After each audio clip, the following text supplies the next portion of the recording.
Դե ինչ, այսօր խոսելու ենք մի շատ լուրջ ճգնաժամի մասին։ Խոսքը հայ առաքելական եկեղեցու մասին է։ Գիտեք, աշխարհի ամենահին ազգային եկեղեցիներից մեկի, որն այսօր կարելի է ասել ցնցվում է ներքին պայքարից։ Սա ոչ ավել, ոչ պակաս հավատքի ու իշխանության մի ճգնաժամ է, որն իսկապես կարող է փոխել ամեն ինչ։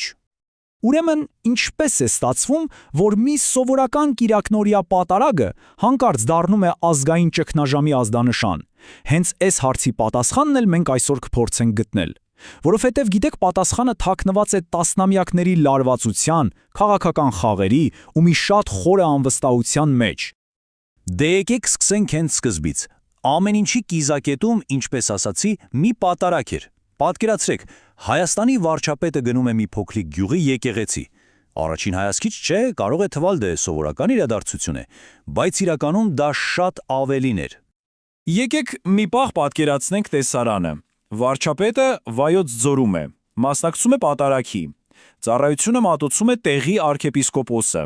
Եվ ուշադրություն դարձրեք, նրան աջակցում է թեմի հոգևորականների գրեթե կեսը։ Սա իհարկե պատահական չէր։ Սա շատ հստակ ուղերձ էր, որը պետք է հերքեր այն բոլոր խոսակցությունները, թե իբր իշխանությունը մի տեսակ հակաեկեղեցական արշավ է սկսել։ Բայց հենց այստեղ է, որ ամեն ինչ շրջվում է։ Հենց այդ առաջին հայացքից երկխոսությանն ուղղված հավաքի ժամանակ տեղի ունեցավ մի բան, մի հզոր անհնազանդության ակտ։ Մի բան, որ գիտեք շատերի համար գուցե ուղակի աննկատ մնար, բայց եկեղեցու ներսում դա ուղակի պայթյունի ուժ ուներ։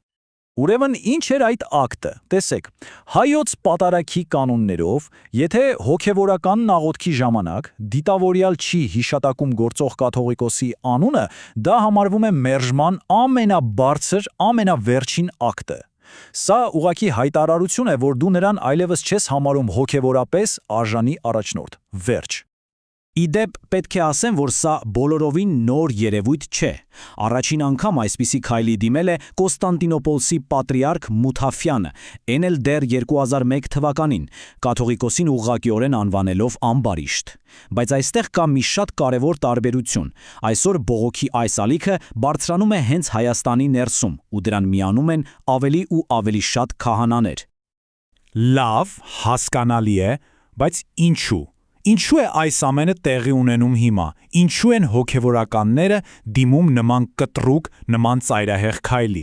Պատասխանը պարզվում է գալիս է տասնամյակների խորքից։ Խոսքը կուտակված ծանր մեղադրանքների մասին է, որոնք ուղղված են հենց եկեղեցու գլխին, կաթողիկոս Գարեգին II-ին։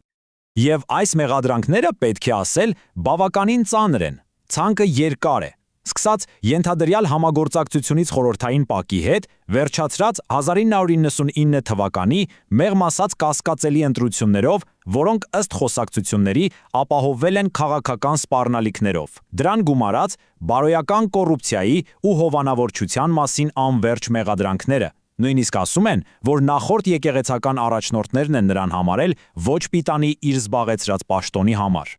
Որպեսզի հասկանաք նրա նկատմամբ վերաբերմունքը, մի պատմություն կա, որը շատ լավ է բնորոշում իրավիճակը։ Ասում են, թե նախորդ կաթողիկոսը Վազգեն I-ը մի անգամ ժողովի ժամանակ նրան ուղղակի ասել է. «Նստիր թեղեդ ավանակ»։ Ու պատկերացրեք դրանից հետո նրա մականունը հոգևոր շրջանակներում դարձավ դե հենց դա։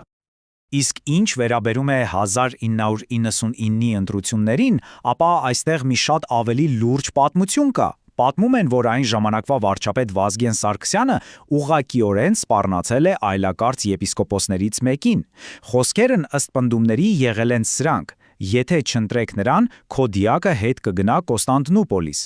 Սա իհարկե շատ լուրջ մեղադրանք է այն մասին, թե ինչպիսի քաղաքական ճնշում է գործադրվել։ Բայց գիտեք, այս ճգնաժամը միայն կաթողիկոսի անձի հետ չէ կապված։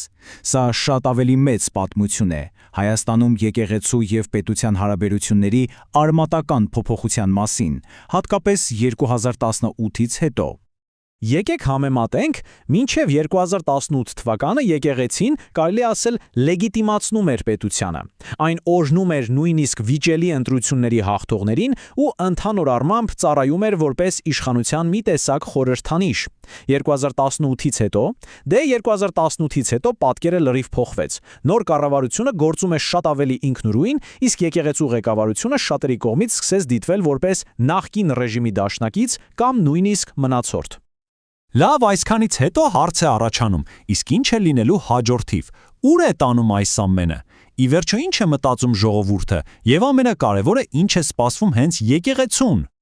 Ժողովրդի կարծիքը հասկանալու համար շատ լավ առիթ տվեցին վերջերս Էջմիածնում, այսինքն հենց եկեղեցու Սուրբ քաղաքում տեղի ունեցած տեղական ընտրությունները։ Գիտեք, դրանք իրականում վերածվեցին մի տեսակ հանրաքվեի։ Մի կողմում եկեղեցու ղեկավարությանն աջակցող ընդդիմությունն էր, որի կարգախոսն էր «Փրկենք եկեղեցին» կառավարությունից, մյուս կողմում իշխող կուսակցությունը։ Եվ արդյունքը ընդդիմությունը ջախջախիչ պարտություն կրեց, իսկ իշխող ուժը վճռական հաղթանակ տարավ։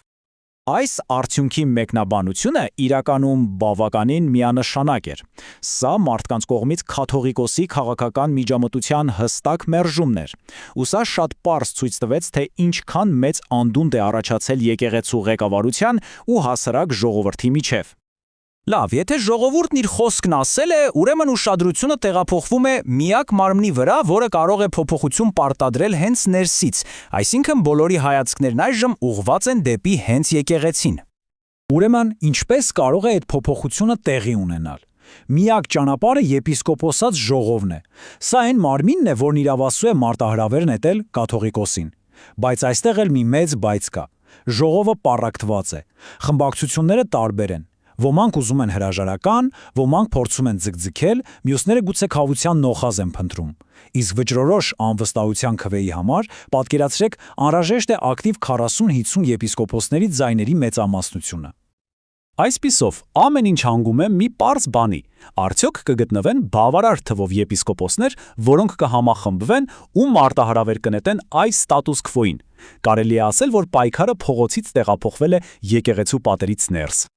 Արդյունքում եկեղեցու ճակատագիրը հենց եկեղեցու ձեռքերում է, եւ հարցը մնում է բաց, արդյոք այս հնագույն հաստատությունը կգտնի իր մեջ ուժ ներսից մաքրվելու եւ բարեփոխվելու համար։ Սա մի հարց է, որի պատասխանից գուցե կախված է հայ ժողովրդի ողջ հոգևոր ապագան։